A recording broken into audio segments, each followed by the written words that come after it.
Hello बच्चों, आज के इस वीडियो में हम रिवर्स बायस के कनेक्शन को देखेंगे और उसके पूरे प्रैक्टिकल को समझने की कोशिश करेंगे। जैसा कि डिवाइस में आप देख सकते हो, ऊपर वाला जो पोर्शन है ये फॉरवर्ड बायस के और नीचे वाला जो पोर्शन है ये रिवर्स बायस के लिए। तो जैसे ही आपको प्रैक्टिकल मिले तो आप सबसे पहले ये नॉब जो आपका ऊपर की तरफ होगा, जो कि 1 वोल्ट और 50 मिली एम्पियर को दिखा रहा है, इसको आप नीचे कर लो, क्योंकि रिवर्स बायस के लिए आपकी रीडिंग वोल्ट मीटर में नीचे वाली और एम्पियर मीटर में भी नीचे वाली आपकी रीडिंग होगी। ठीक है। और पावर का काम आपका ये राइट साइड का बटन नॉब करेगा। तो चलिए अब कनेक्शन की बात करते हैं। तो कनेक्शन में ये आपका पी साइड है, देख पा रहे हो। ये पी साइड को आप सबसे पहले कनेक्ट करोगे वोल्ट मीटर के निगेटिव से। ये रहा वोल्ट मीटर का निगेटिव और ये रही आपकी पी साइड। तो मैं यहाँ पे कनेक्टिंग वायर ले लेता हूँ और वोल्ट मीटर के इसको किससे कनेक्ट करना है, वोल्ट मीटर के नेगेटिव से। फिर से देखो आपने किससे कनेक्ट किया है, अच्छे से देखो। ये पी है, ट्रायंगल साइड का जो ये होता है पी को वोल्ट मीटर के नेगेटिव से। ठीक है। और इसमें भी डायग्राम में देखो आप, यहाँ पे ये पी है, ये वोल्ट मीटर के निगेटिव से आके कनेक्ट हो रखा है। ठीक है। अब नेक्स्ट में एन जो है आपका, ये आपका एन है। एन को आप वोल्ट मीटर के पॉजिटिव से कनेक्ट करोगे।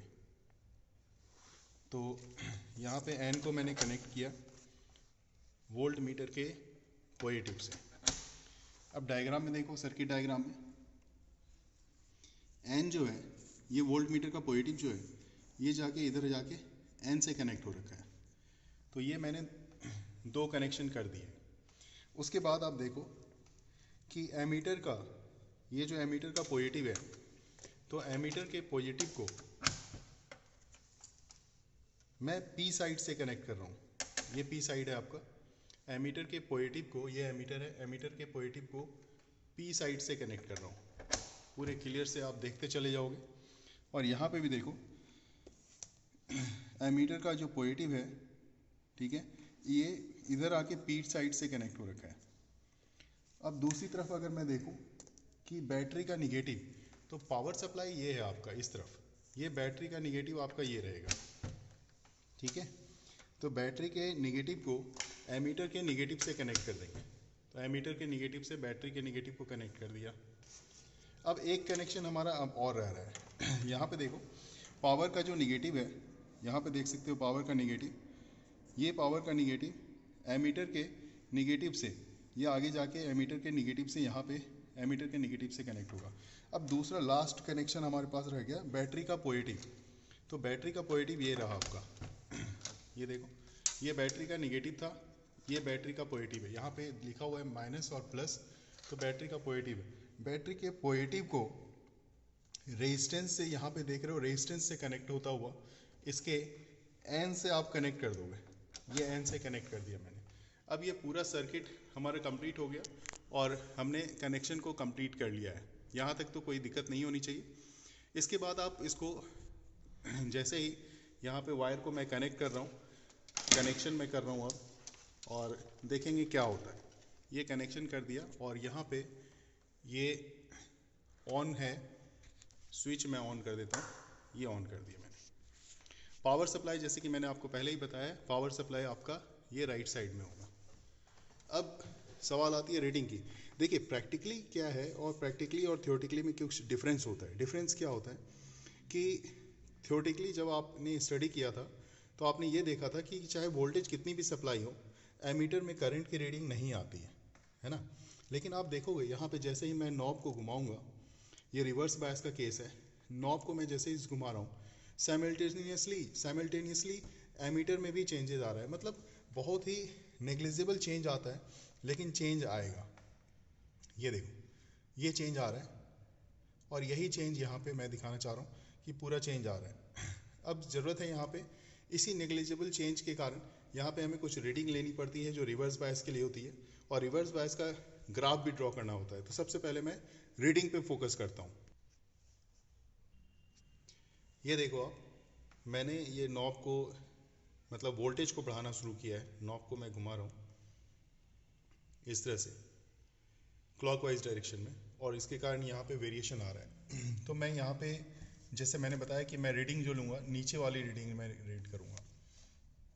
तो वोल्टेज को मैं 0 से 20 है, वोल्टेज मैं ले रहा हूँ 10 तक। आप देखो मैं काफ़ी क्लोज करके वोल्टेज को कहाँ पे लेके जा रहा हूँ, 10 तक। ये पॉइंट हमारा 10 पे आ गया।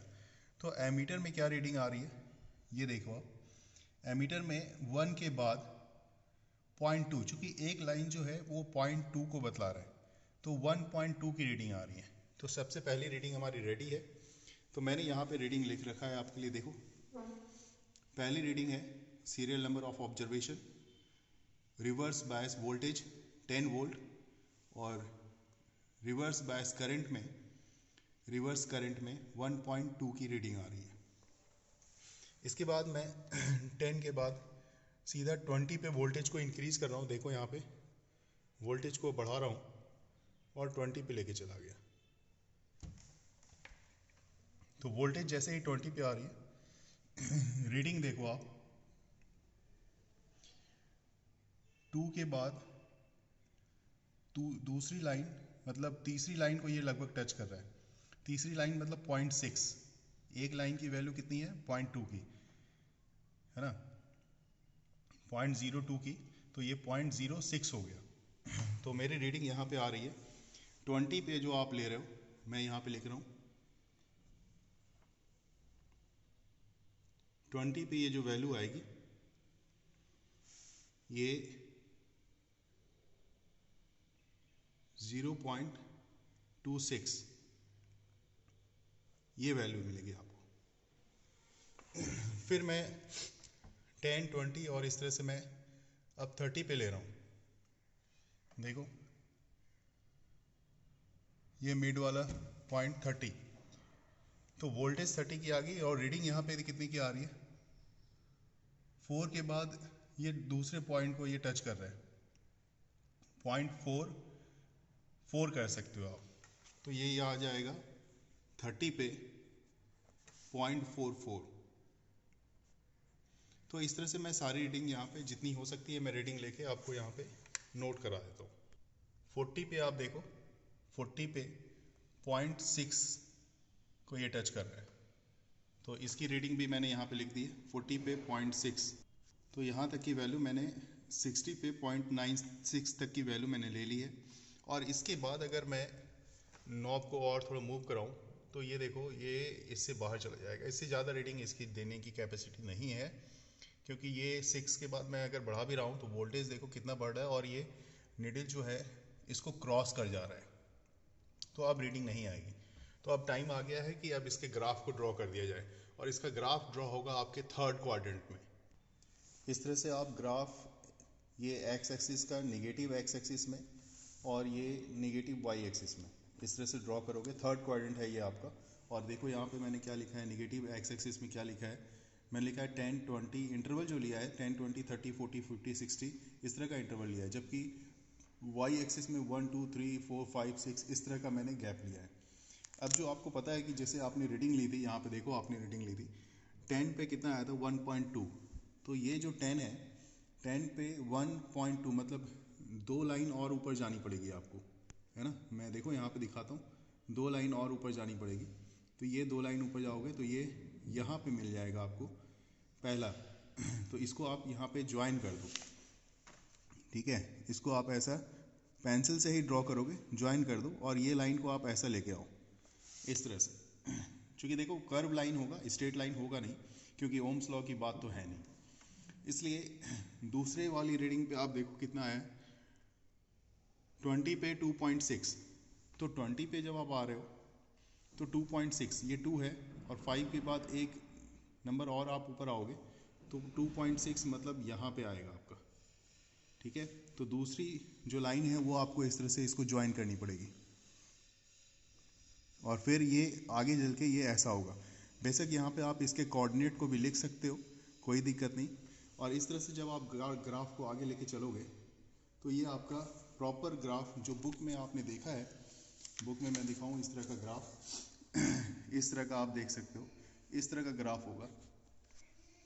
तो एक कर्व लाइन यहाँ पे आपको देखने को मिलेगा, इस तरह से ये एक कर्व लाइन आपको देखने को मिलेगा, ठीक है। तो थोड़ा सा गैप आप यहाँ पे बढ़ाओगे थोड़ा सा, और इस तरह से आपका ग्राफ फाइनली आपका ग्राफ एक अच्छा रीडिंग देगा और ग्राफ भी प्रिपेयर हो जाएगा। तो इस तरह से रिवर्स बायस आप थर्ड क्वाड्रेंट में ड्रॉ कर सकते हो।